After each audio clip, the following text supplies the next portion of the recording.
Hi friends, ఈరోజు నేను మెంతికూర పప్పు ఏ విధంగా చేయాలో చూపిస్తానండి.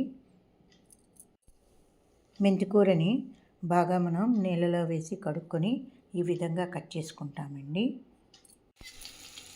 పోపు వేగాక కొంచెం ఇంగువ వేసి బాగా కలిపి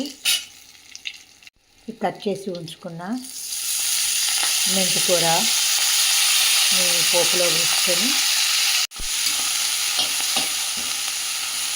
దగ్గరగా అయినంత వరకు ఉడికినంత వరకు వేసి మెంతికూర ఈ విధంగా బాగా వేగిన తర్వాత ఈ ఉడికించిన కందిపప్పుని ఈ వేగిన మెంతికూరలో ఈ విధంగా వేసి బాగా కలుపుకొని సరిపడినంత ఉప్పు వేసుకొని ఈ విధంగా కలుపుకొని కొంచెం పసుపు వేసి ఈ విధంగా కలుపుకొని